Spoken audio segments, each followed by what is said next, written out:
Hello，你好，欢迎回来。Welcome back to Wisdom Wednesday with Johnny Tiger.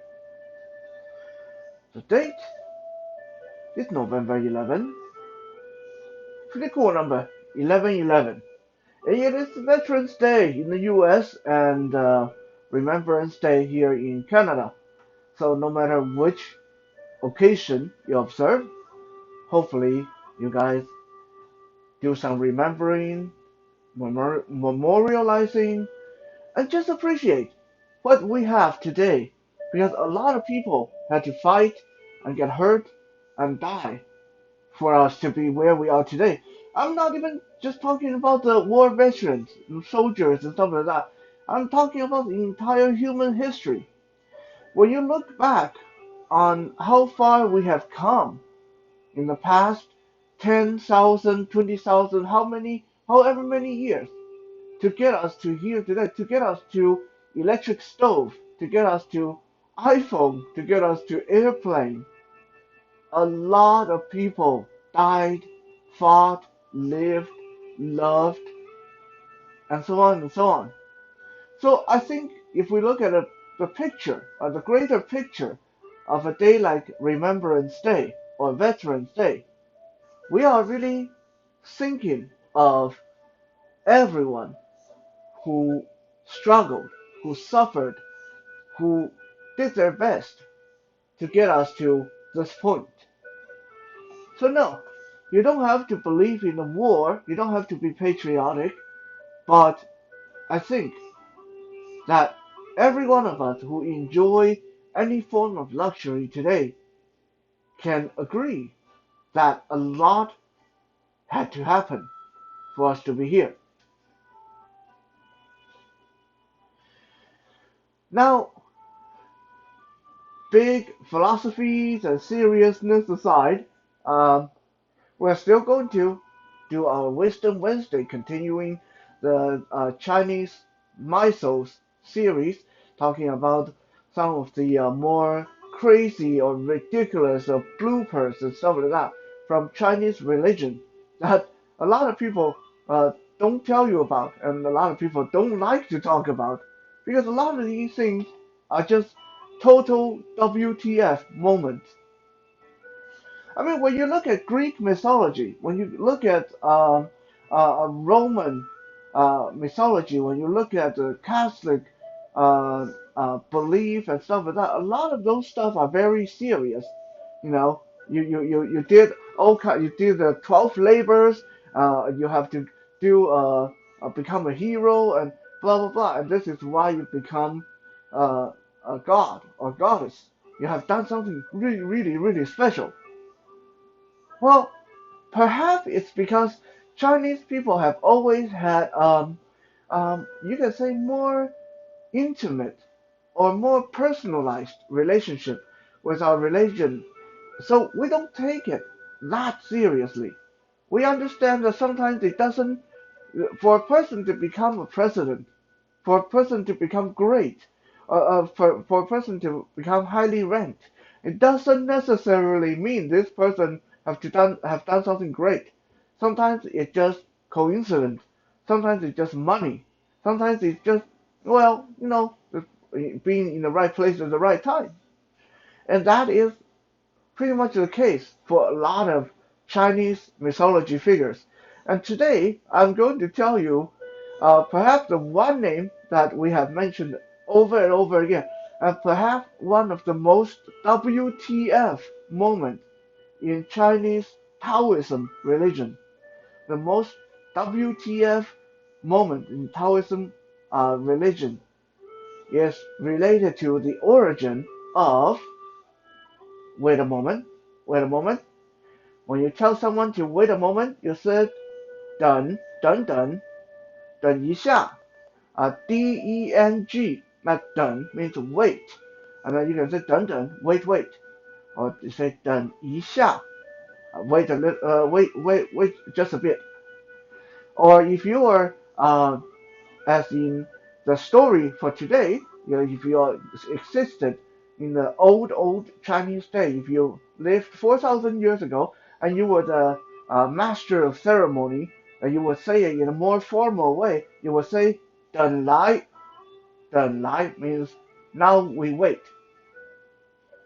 But that is part of the story. I kind of jump forward a little bit, but just so you know, to say to wait is 等等 or 等一下. Either way work. The most commonly is 等等 or 等一下.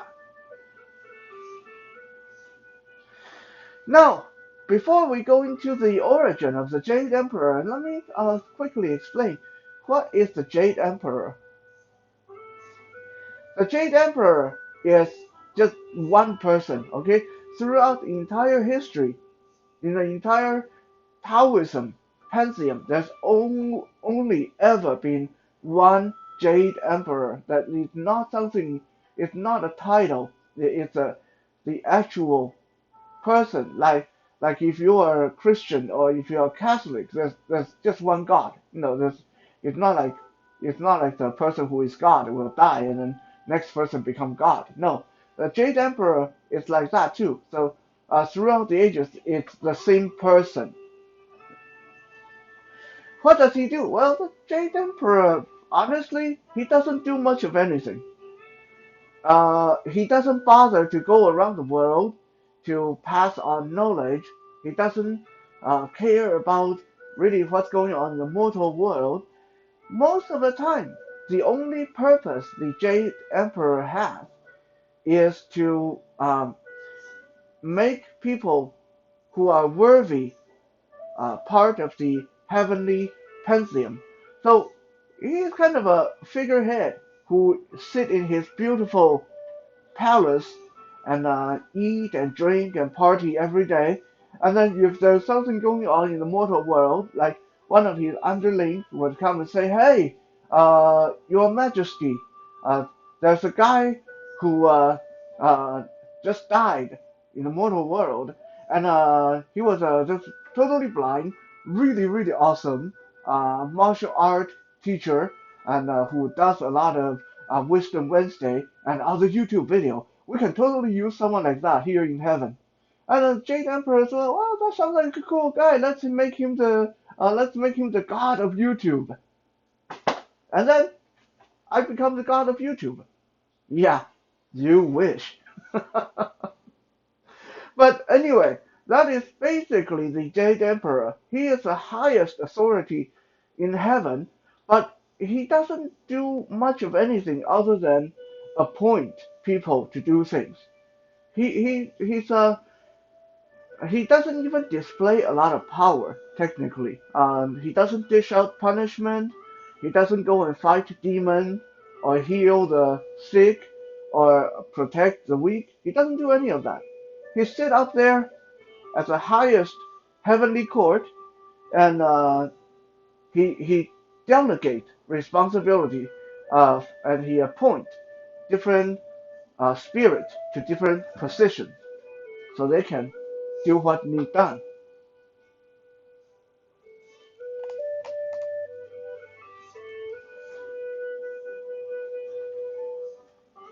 Now I've mentioned before.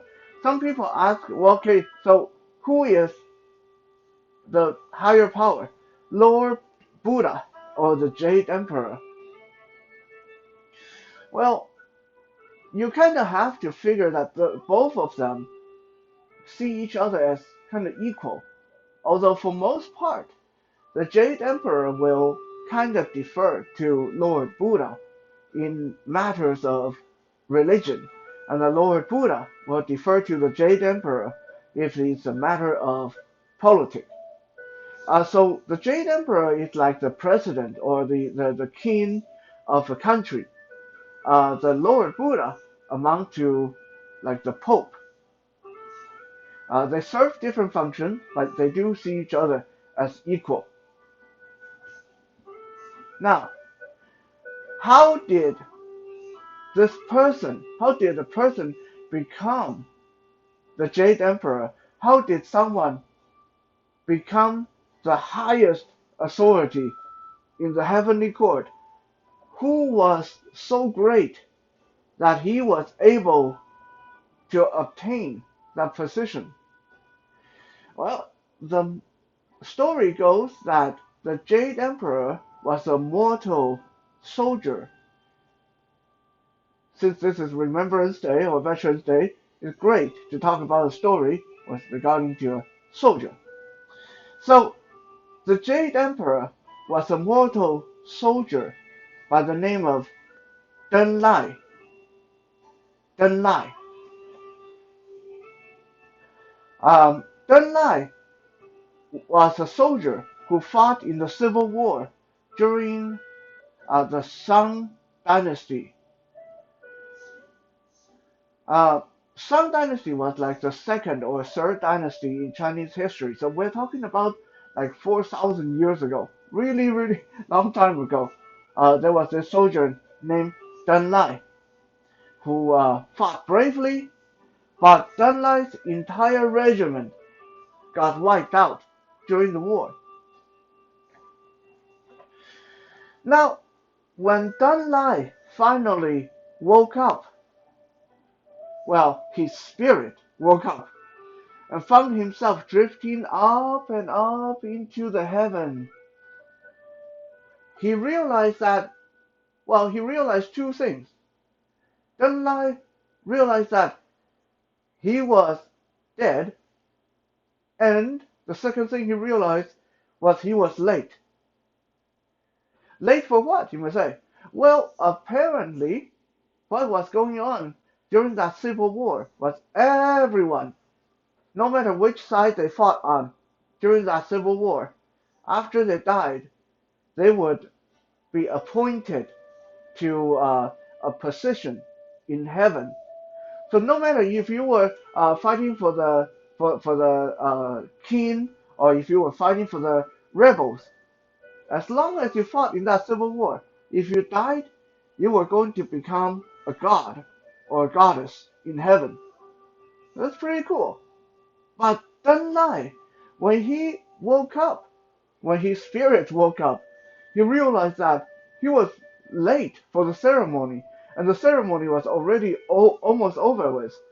So he rushed up and up into the heavenly court, through the heavenly gate, and he found that the master of ceremony turned out to be his old general, the guy who commanded the entire forces on his side. And just as Deng Lai drifted into the heavenly court, the general by the name of Zheng Jia.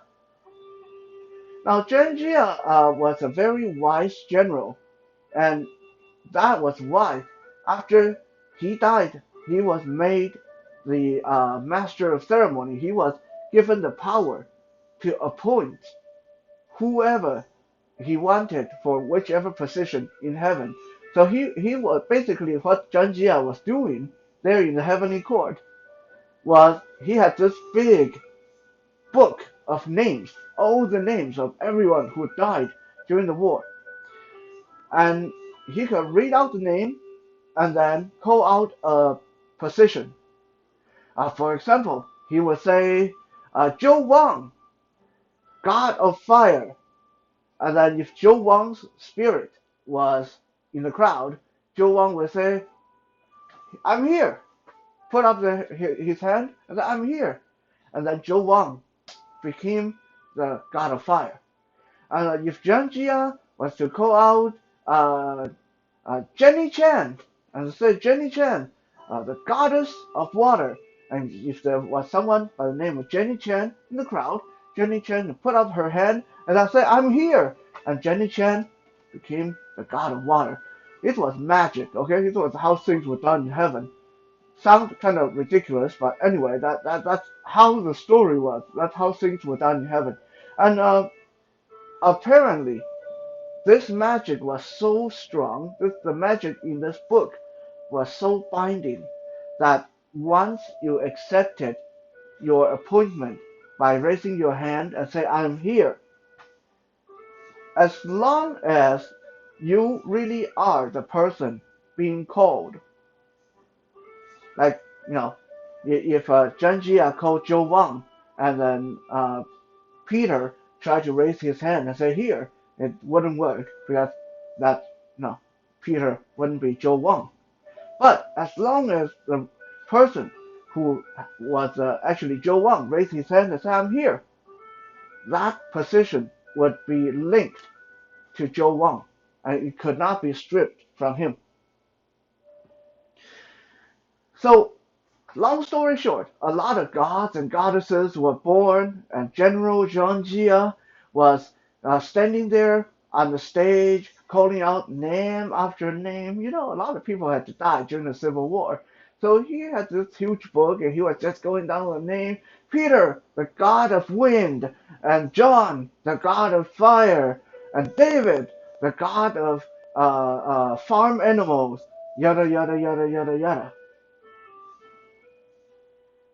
When Dan Lai got to the heavenly court, Zhang Jia was almost at the end of his list.